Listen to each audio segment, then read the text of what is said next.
Everyday life of the Spartans was truly unbearable. 1. No one was allowed to leave Sparta. Spartans could only travel as part of military expeditions. No outsiders were allowed into the city-state either. Theater, sciences, and art were strictly banned. The only Spartan art form was military marches. 2. Newborn Spartan boys were bathed in wine. It was a way of testing strength. If the baby cried, it was considered too weak. Weak babies would become slaves. Strong ones would be raised as warriors. 3. Spartan boys began military training at 7. The Spartan education system was called the agoge. It sought to instill soldierly virtues, strength, endurance, solidarity. It lasted until the men turned 30. 4.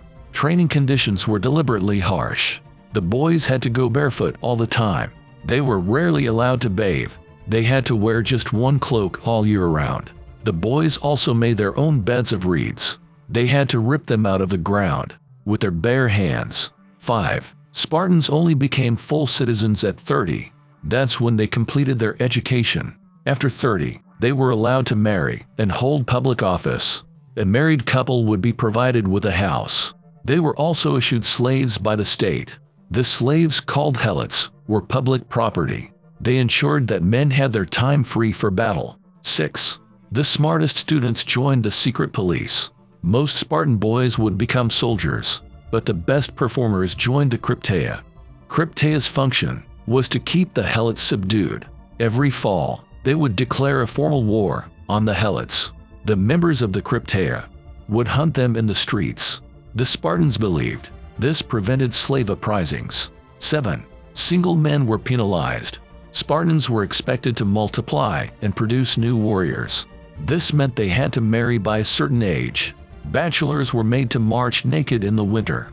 Their heads were shaved, and they sang songs of their dishonor. Elderly bachelors were despised. 8. Spartan families were often separated. Some men married before they turned 30. This meant they had to keep it a secret. There was no way to leave the barracks legally. Brides would dress as men on their wedding night. A bride would be left alone in a dark room. The groom would sneak in, consummate the wedding, and leave. 9. Spartan men ate together throughout their lives. At 20, a man would apply to become a member of a syssitia. Syssitias were obligatory daily meals. All members had to agree to accept the newcomer. They would then eat together every day. If a man wasn't accepted, he wouldn't become a citizen. After he turned 30 and married, he still had to attend the syssitia. 10. Most Spartans didn't merit a tombstone. Grave markers were only awarded to heroes. If a man died in battle, he was buried on the battlefield. He was accorded a tombstone with his name. Women only got tombstones if they died in childbirth. It was considered a heroic death. All others were buried in unmarked graves.